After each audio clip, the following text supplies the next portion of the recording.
When whistleblower, Donald Trump uncovered a hidden network of powerful figures orchestrating the dismantling of the Department of Education, she never imagined the web of corruption she was about to unravel.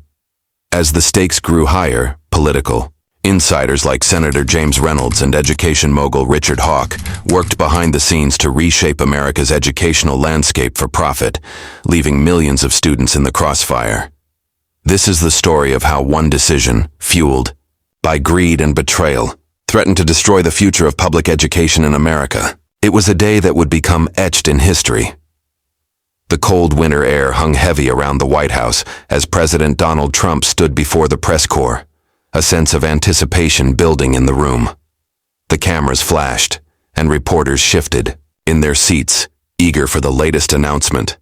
But nothing could have prepared the nation for what was about to be revealed. In an unexpected move, the president announced that he had just signed an executive order aimed at dismantling the Department of Education. The room went silent for a split second, as jaws dropped and pens froze mid-sentence. For decades, the Department of Education had been a symbol of federal oversight and commitment to public education. Its mission was to ensure equitable access to quality education for all students, regardless of their background. Now, with a single stroke of a pen, President Trump was proposing to undo all of that. The news spread like wildfire, causing a ripple of shock across the country. Supporters of the president cheered, believing that this executive order was a bold step toward decentralizing power and giving states and local communities more control over their education systems. But for others, the decision was nothing short of catastrophic. Teachers, parents, and students across the nation were left to wonder what would come next. How would schools function without federal oversight?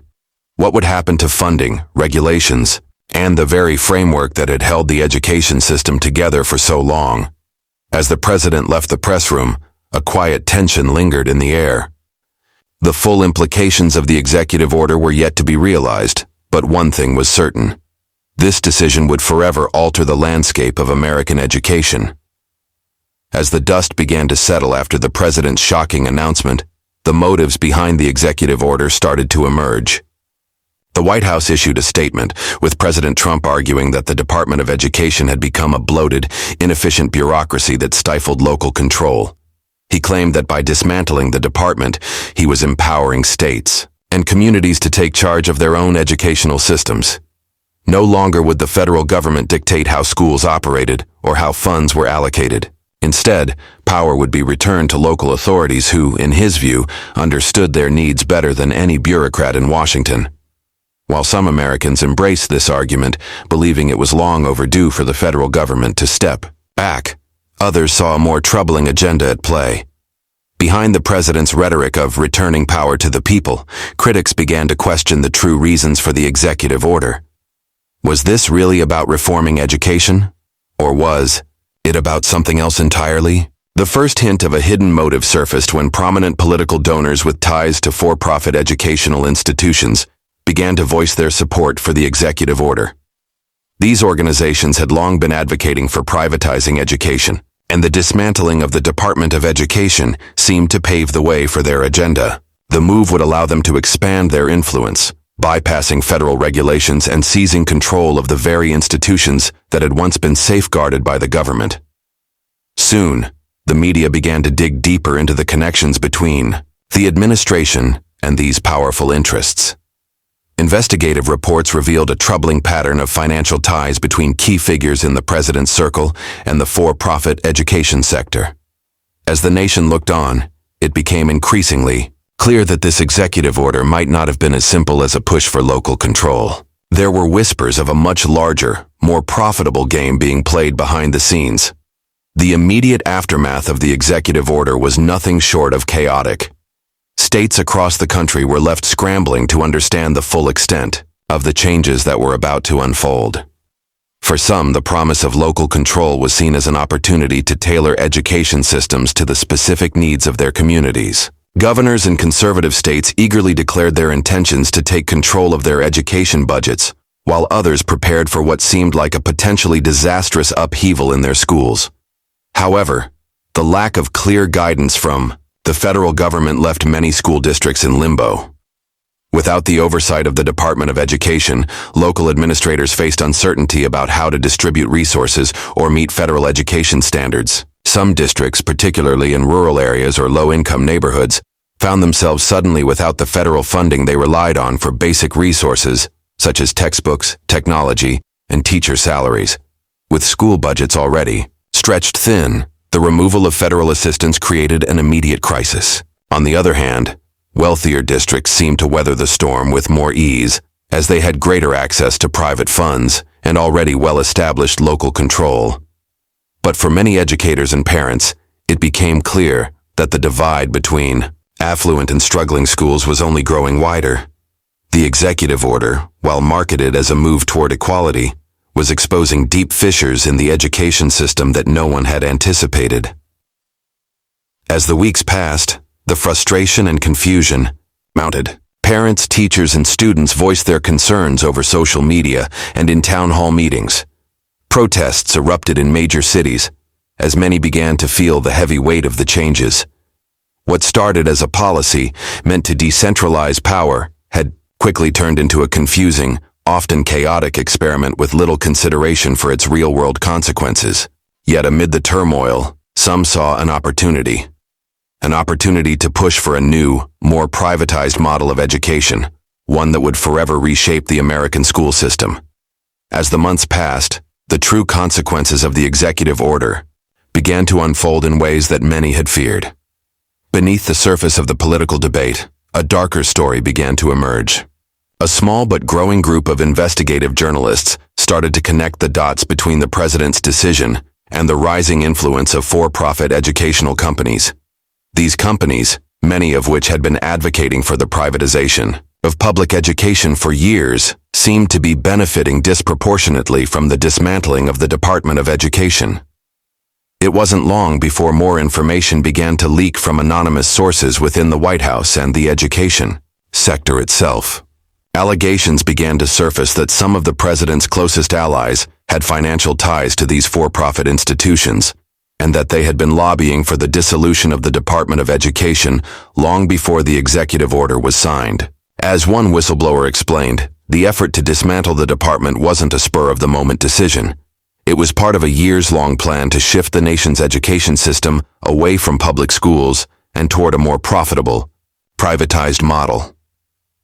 The situation grew even more disturbing as evidence suggested that some of the companies benefiting from the policy had been funneling large sums of money into political campaigns, specifically those aligned with the president's administration. Key members of Congress were implicated in the scandal, with reports revealing that they had been heavily involved in promoting the president's plan in exchange for financial backing and future business deals. It seemed that the executive order, framed as an effort to improve education, had become a vehicle for personal and corporate gain. The more journalists uncovered, the clearer it became that the political ties between the president's administration and these for-profit companies ran deep. What had originally seemed like a well-intentioned move to reform education was slowly morphing into a complex web of corruption and self-interest. Public trust in the administration began to erode, and many began to wonder how far the corruption had truly spread. As the revelations surrounding the executive order grew more disturbing, the pressure on the government intensified. Investigations were launched by both Congress and independent watchdog organizations, all trying to get to the bottom of the scandal. Congressional hearings were held, though they often seemed to lead nowhere, as key figures in the White House and the education sector refused to testify or provide full transparency. Many lawmakers, who had previously supported the president's move, were now starting to distance themselves from the administration, realizing the political fallout was becoming too great to ignore. The public's anger continued to grow. In cities across the country, protests became more frequent and louder. Teachers, parents, and students took to the streets, demanding accountability and action. Some were calling for the reinstatement of the Department of Education, while others pushed for legal action against those involved in the corrupt dealings. News outlets continued to cover the scandal, with journalists uncovering new layers of deception and financial connections. But it seemed that each new discovery only deepened the mystery. Behind closed doors, however, the administration appeared to be digging in its heels. The president, despite mounting public pressure, refused to reverse the executive order, repeatedly defending it as a necessary step for education reform. Meanwhile, members of Congress, some of whom were now implicated in the scandal, worked furiously to protect their own political interests. As the investigation stalled, it became clear that certain powerful forces within the government were working to suppress the truth, using their influence to shield those who stood. Amid the mounting chaos, a quiet resistance began to form. It wasn't a coordinated movement at first, but rather small groups of teachers, education activists, and concerned parents who were quietly organizing in local communities. These groups started meeting in town halls and coffee shops, discussing the steps they could take to push back against the changes. The education system, they feared, was on the brink of collapse, and they needed to act before it was too late. Initially, their efforts were small-scale.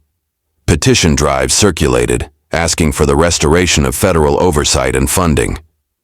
Teachers began to voice their concerns more openly in school board meetings, citing the overwhelming pressure they faced. In underfunded districts, parents in disadvantaged neighborhoods worried about what the future would look like for their children, knowing their schools lacked the resources to compete without federal support. Many began to rally for a new wave of activism, believing that the executive order was a direct attack on public education and its ability to serve the most vulnerable. But as the weeks wore on, this movement began to grow in strength. In cities like Chicago, New York, and Los Angeles, protests erupted in front of school districts with people demanding answers from local governments and lawmakers.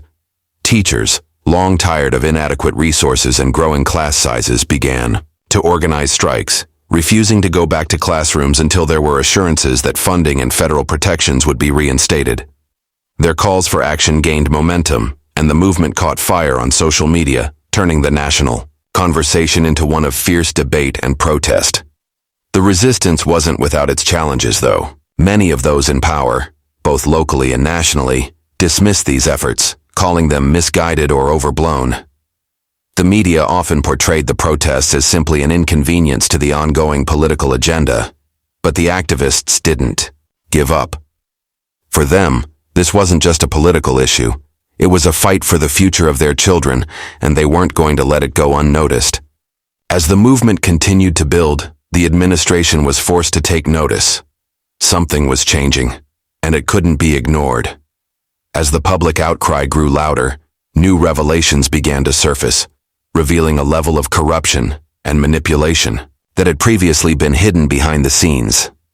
An anonymous whistleblower, who had been working within one of the large for-profit educational companies benefiting from the dismantling of the Department of Education, came forward with explosive information. The whistleblower, whose identity remained concealed for their safety, claimed that the effort to dissolve the department wasn't just an isolated political decision. It was part of a calculated, long-term strategy orchestrated by a network of powerful individuals with a direct financial interest in privatizing education. According to the whistleblower, this network had been working behind the scenes for years, influencing key political figures and even members of the president's inner circle. They had been quietly lobbying for the dissolution of the Department of Education, knowing that once federal oversight was removed, they could expand their businesses into the vacuum left behind. What was once a debate over the federal government's role in education had now turned into a profitable scheme to control the nation's schools. The whistleblower revealed that certain for-profit education companies were not only receiving billions in federal funds, but were also poised to receive even more once the department was dissolved, all while avoiding the strict regulations that had once governed their practices. The scale of this corruption was shocking. Investigative journalists pored over leaked documents and financial records, uncovering evidence of lavish campaign donations and secret meetings between government officials and education profiteers.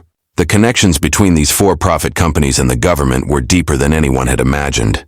It became clear that the push to dismantle the Department of Education wasn't just about reform. It was a financial play designed to turn public education into a lucrative business. As the full extent of this web of manipulation was exposed, the public's distrust in the administration reached new heights. What had been portrayed as a simple executive order for educational reform had now been revealed as a coordinated effort to reshape the entire educational landscape for corporate gain. The question on everyone's mind was no longer why the president had signed the executive order, but rather, how far had this conspiracy truly spread? The truth was beginning to unravel, and the consequences were sure to be far-reaching. As the scandal surrounding the executive order deepened, the effects on the education system became impossible to ignore. What had initially seemed like a minor policy change was now turning into a full-scale crisis. Schools across the country were struggling. In many areas, the removal of federal oversight and funding left them scrambling to keep their doors open. Teachers, who had already been underpaid and overworked, found themselves dealing with even more challenges. Classrooms became overcrowded, and many schools were forced to make painful cuts to vital programs like special education and extracurricular activities. The quality of education began to deteriorate, and students in lower-income districts were hit the hardest. The federal government had provided essential resources that many schools relied on, especially those in underserved communities. With the Department of Education gone, those resources began to dry up, leaving districts to fend for themselves. Wealthier schools, which could rely on local taxes and private funding, managed to stay afloat. But the disparity between rich and poor schools became more pronounced than ever. In districts with already strained budgets, teachers were laid off, and students were forced to share outdated textbooks or go without essential learning tools. Parents across the country, especially those in low-income areas, began to feel the full weight of the changes. Many were left wondering how they would support their children's education when schools were no longer able to meet their needs. Protests and calls for action continued to grow louder. In city after city, parents, teachers, and students took to the streets demanding that their voices be heard. They wanted federal assistance restored and the department rebuilt, but many also felt a growing frustration with the system itself. They realized that the fight for education reform was no longer just about restoring the status quo.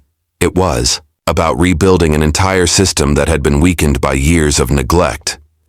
As the fallout spread, the political landscape shifted. Lawmakers, both Democrat and Republican, began to face mounting pressure from their constituents. Some began to reconsider their positions, while others dug in their heels, unwilling to go against the tide of political loyalty. But no matter where the politicians stood, the cracks in the system were becoming undeniable. The education system, once the foundation of the American dream, was now at a breaking point. Would it recover, or had the damage already been done? The future remained uncertain, but one thing was clear: the consequences of this decision would echo for years to come. Just when it seemed like the situation couldn't get any more dire, a shocking twist sent the scandal spiraling to new heights. A whistleblower from within one of the largest for-profit education companies exposed a covert plan that had been operating for years. The individual, whose identity remained anonymous for safety reasons, revealed that the push to dismantle the Department of Education wasn't merely a misguided political decision. It was a deliberate, orchestrated effort to manipulate federal policy for financial gain. The whistleblower provided detailed documents showing that key political figures had been actively bribed to advance the dismantling of the department in exchange for large campaign donations and lucrative contracts with these for-profit companies. The depth of the conspiracy was staggering. As investigators pored over the documents, it became clear that the for-profit education sector had been working hand-in-hand with high-ranking members of the president's administration to manipulate policy and funnel taxpayer dollars into their pockets. The evidence suggested that these companies had been lobbying for years to remove federal oversight, knowing that once the department was gone, they could freely expand their influence and reap enormous profits. They had not only been pushing for the dissolution of the department, but had been directly involved in crafting the policy that led to its downfall. The public's reaction was one of shock and outrage. The belief that education could be a political pawn for corporate greed shattered any remaining trust in the system. Protests intensified, and calls for accountability grew louder. Even lawmakers who had supported the president's decision now faced growing backlash from their constituents. The public demanded investigations, and this time the pressure was too great to ignore. The scandal had gone from a political issue to a full-blown crisis of corruption, with the future of American education hanging in the balance. As the investigations moved forward, it became clear that this was no longer just about an executive order.